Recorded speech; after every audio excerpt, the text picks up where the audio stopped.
For Oberleutnant Klaus Richter, serving with the 352nd Artillery Regiment, June 6th started as unremarkably as every previous dawn on the Normandy coastline.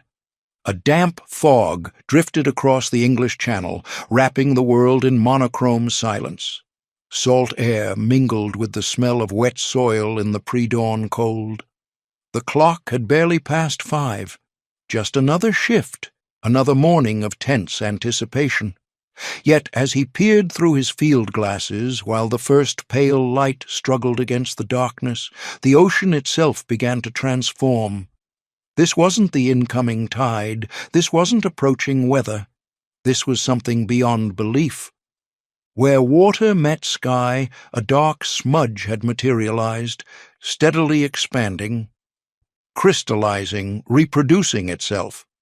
This wasn't simply a naval force, this was a metropolis of iron, a floating city emerging from the fog and sailing into the pages of history. In that instant, before any Allied boot touched the sand below, before the world would learn what Omaha or Utah meant, he understood the Reich was finished. To grasp the magnitude of that revelation, you need to understand the psychology of Fortress Europe during the spring of 1944. Stretching from Norway's fjords to the Franco-Spanish frontier, German engineers had constructed the Atlantic Wall. It represented a vision of concrete and iron, armed to the teeth, an unbreachable barrier against any seaborne assault. Within German command circles and throughout the propaganda machinery feeding the troops, it stood as testament to the Reich's invincibility. But Oberleutnant Richter, a career military man who'd survived the Eastern Front, understood how propaganda diverged from truth. At 32, he carried memories of a different Germany while bearing the scars of this war's crucible. He remained pragmatic, perceptive, and bone-weary. Under his authority sat an artillery position equipped with heavy Czech-manufactured guns embedded in reinforced concrete several kilometers inland from what the Allies would designate Omaha. His observation bunker, a fortified structure carved into an elevated headland, offered commanding views of the sea. Every day followed the same pattern for him and his crew. They ran exercises, computed trajectories, serviced their weapons, and watched the endless gray expanse. Conversation always circled back to the invasion, der Tag, the decisive day. When would it arrive, and critically, where would it strike? German intelligence remained convinced the primary assault would target Pas-de-Calais, the narrowest crossing point. Logic dictated this choice. Germany's 15th Army, representing the majority of Wehrmacht forces in France, waited there. Normandy rated as secondary, perhaps suitable for a feint, but never the principal objective. This represented catastrophic strategic misjudgment. Though it wasn't coincidental, it resulted from a masterful Allied deception operation designated Fortitude, leaving Normandy's defenders perilously vulnerable. Richter's formation, the 352nd Infantry Division, outperformed most units in the sector, yet it remained merely a ghost of the elite divisions that had swept through France in 1940. His men combined Eastern Front survivors like himself with predominantly teenage draftees and aging reservists. Courage and discipline they possessed, but they weren't the shock troops of the Blitzkrieg years. They were static defenders stretched impossibly thin along an overextended perimeter. The Atlantic Wall itself resembled patchwork rather than solid fortification. Numerous bunkers remained unfinished. Minefields contained exploitable gaps. The sheer distances meant isolated strongpoints could be surrounded and neutralized. Richter recognized these weaknesses. He'd witnessed the paths local residents continued using, identified the dead zones in overlapping fields of fire. His professional judgment questioned their prospects against a committed offensive. Throughout the weeks preceding June, tension became almost palpable. Field Marshal Erwin Rommel, charged with strengthening coastal defenses, had worked feverishly. He'd demanded millions of additional mines and thousands of jagged metal obstacles across the beaches. Soldiers nicknamed them Rommel's asparagus. Rommel grasped something Berlin's high command seemingly missed. Unless the Allies were destroyed during their first 24 hours ashore, Germany's western campaign was finished. Allied aviation would devastate any German units attempting to reinforce the coast. Everything hinged on that opening day. Yet June 5th brought deteriorating conditions. Strong winds and rough waters accompanied the storm. German meteorological services confidently projected invasion conditions would remain impossible for several days. This prediction permitted senior leadership to relax their vigilance. Rommel himself had departed France, returning to Germany for his wife's birthday celebration. The weather guaranteed safety. Therefore, as Richter maintained his watch during the pre-dawn hours of June 6th, the atmosphere remained routine. Though the storm had subsided, the channel remained choppy. Nobody anticipated anything unusual. He was scanning eastward when movement caught his attention. A shimmer. He raised his precision Zeiss optics and adjusted focus. His heartbeat, maintaining the steady rhythm of nocturnal watch duty, suddenly accelerated. This wasn't a shimmer. These were vessels. Not reconnaissance, not raiders, hundreds of them, with countless more materializing behind. He panned his binoculars horizontally. Every direction revealed the same sight. The water had ceased being gray ocean.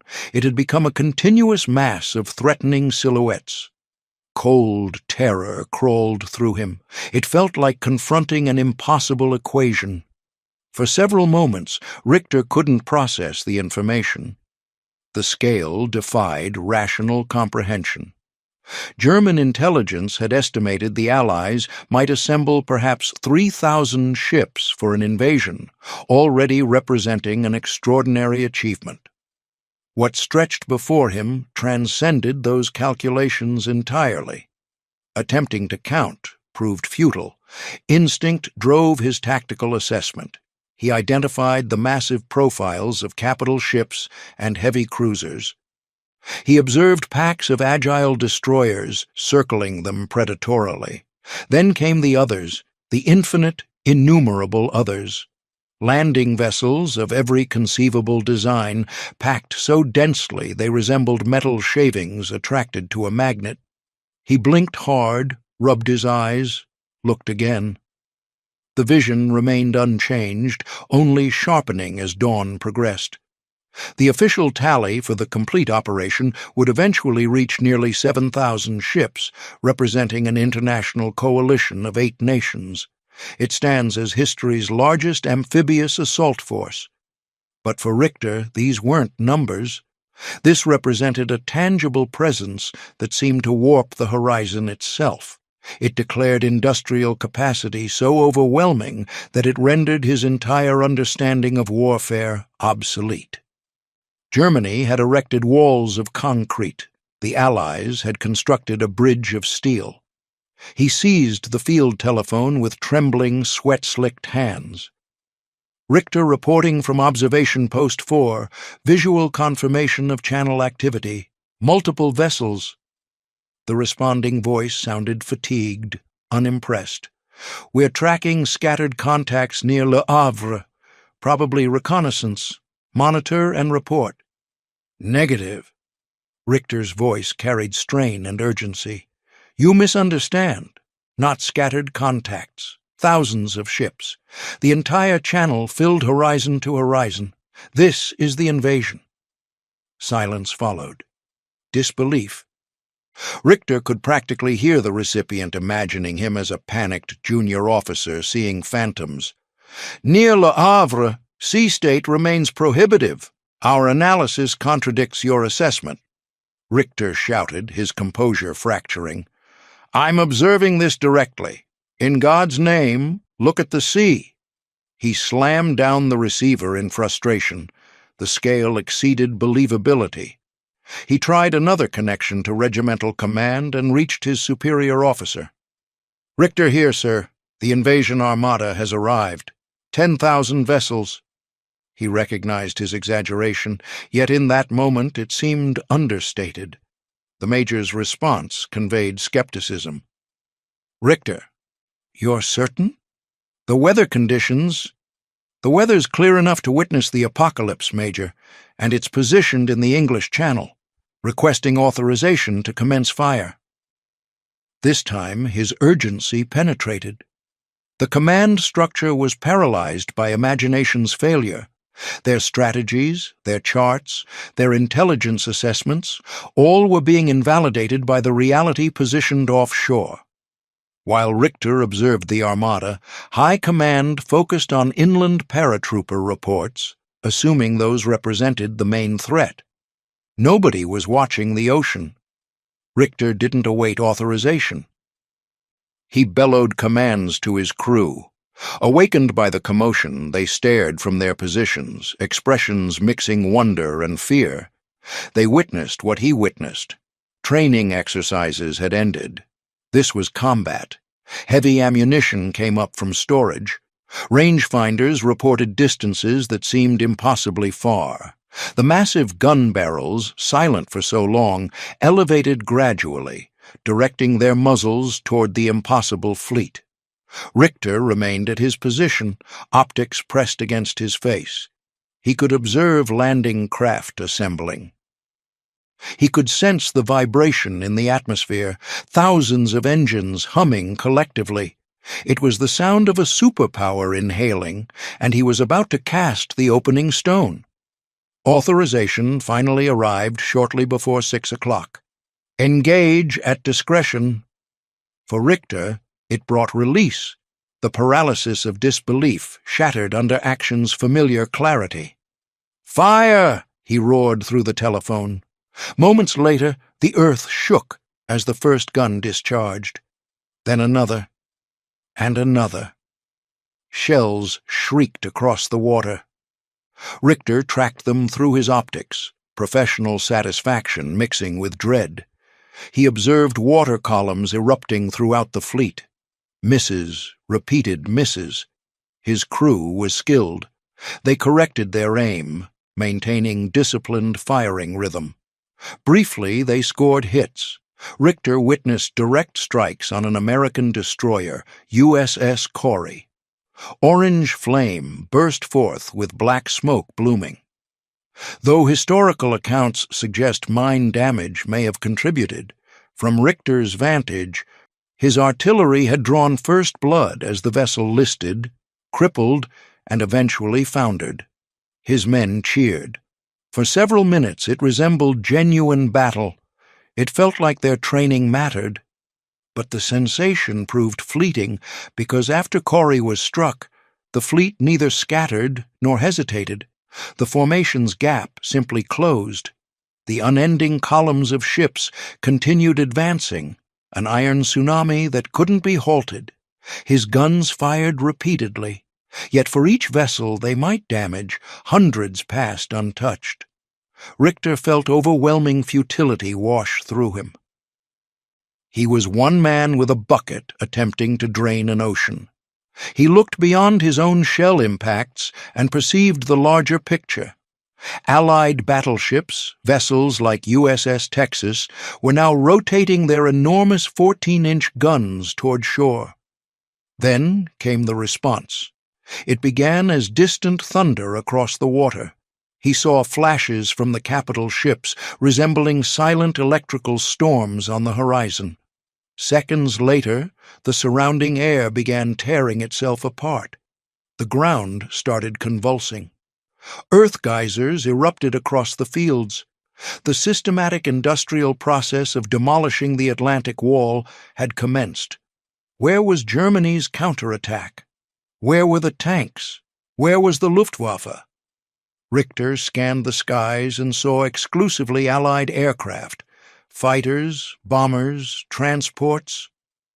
They dominated the air completely. German doctrine prescribed armored counterstrikes.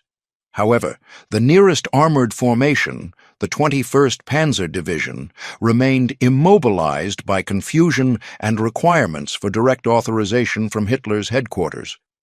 When it finally moved, it advanced without air protection into skies black with Allied fighter bombers and was decimated before reaching the front.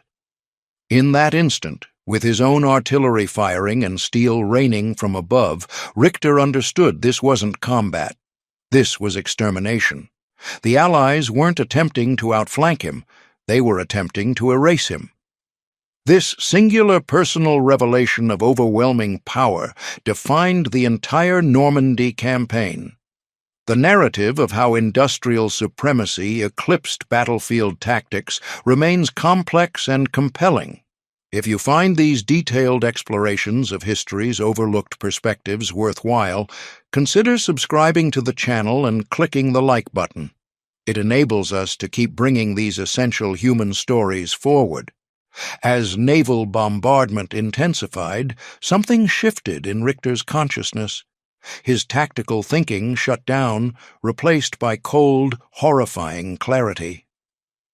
He no longer saw ships and soldiers, he saw the system powering them, he saw the factories. Through his shaking binoculars, he looked past the warships and visualized the assembly lines of Detroit. He imagined factories producing trucks and engines at scales Germany couldn't approach.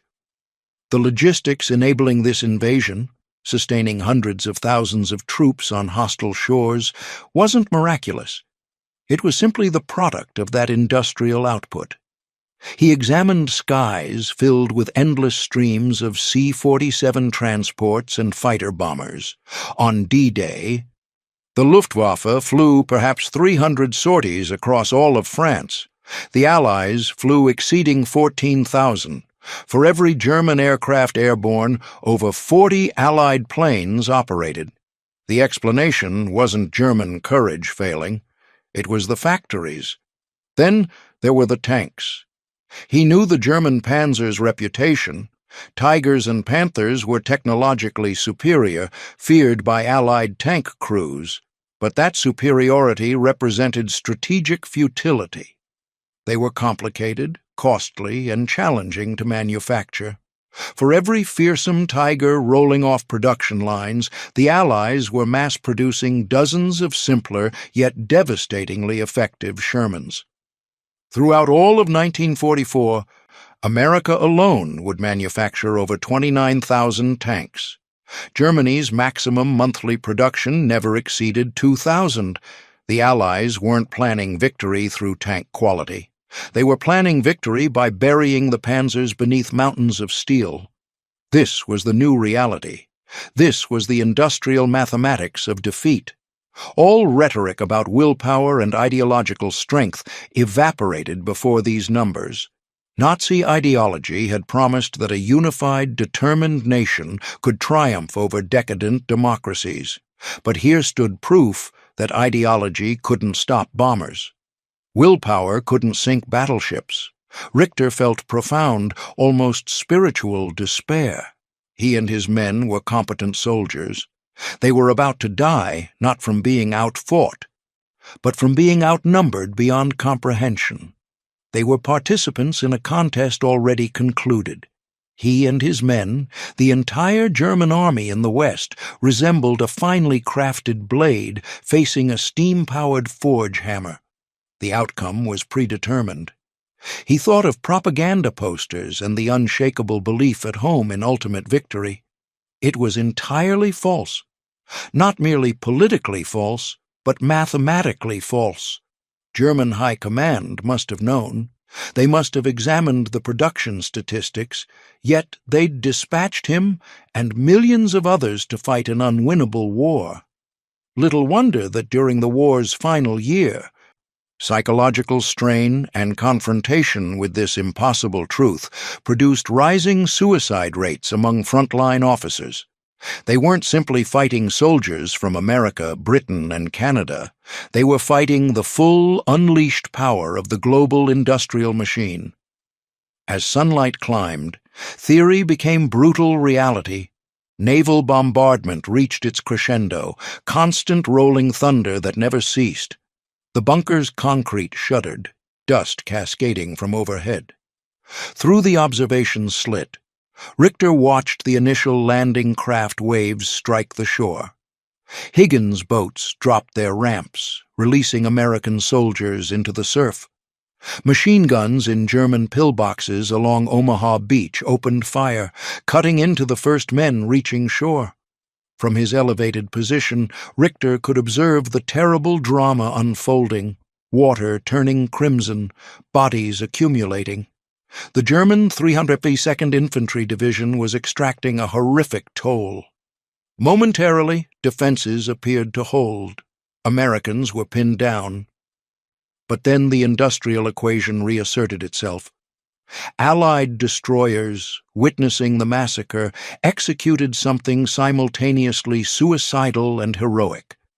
They drove directly toward shore, some approaching within 1,000 yards, hulls scraping sandbars.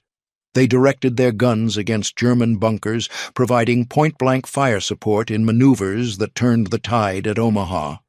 Simultaneously, strange new machines appeared. Richter watched amphibious trucks, DUKWs, seemingly drive straight from ocean onto beach. He saw tanks crawling ashore, some equipped with enormous flails to detonate mines. These were Hobart's funnies, specialized armored vehicles the British had developed to overcome precisely these defenses. Germans possessed nothing comparable. The beach scene transformed from struggle into methodical annihilation. German strongpoints were systematically neutralized by naval shells, tank rounds, and aerial bombs. At Omaha Beach alone, estimates suggest the 352nd Division suffered approximately 1,200 casualties that day, a devastating percentage of combat strength eliminated within hours. Richter's own battery had become a priority target. Shells landed progressively closer. Direct hits on gun positions sent fireballs skyward. Another gun was destroyed. Telephone lines went dead. He was isolated, his command shattered. He looked skyward one final time. It was a moving ceiling of Allied aircraft. On the sea, the initial landing craft wave was being replaced by second and third waves. Beyond them, the vast armada waited patiently, a conveyor belt of men and materiel that seemed capable of running eternally. The Allies would land approximately 1,500 tanks on D-Day alone. The beach battle continued raging, but the outcome had already been determined. It was merely a question of time and tonnage.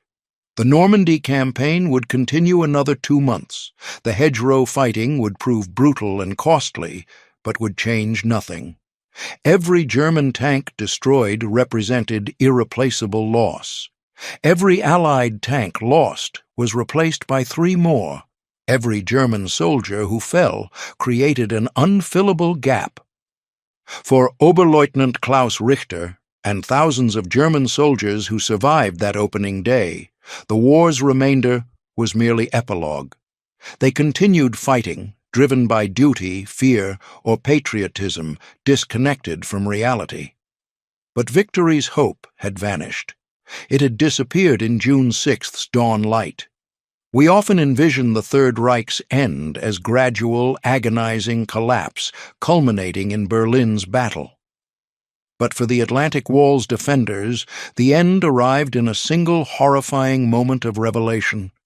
It was the moment they witnessed a fleet filling the horizon, skies black with enemy aircraft, and a force representing not merely an army, but the full crushing weight of modern industrial civilization. It was a new form of warfare, one not in soldiers' hearts, but on factory assembly lines thousands of miles distant. And for one German officer peering through his binoculars at a sea transformed to steel, it was the morning he knew it was finished.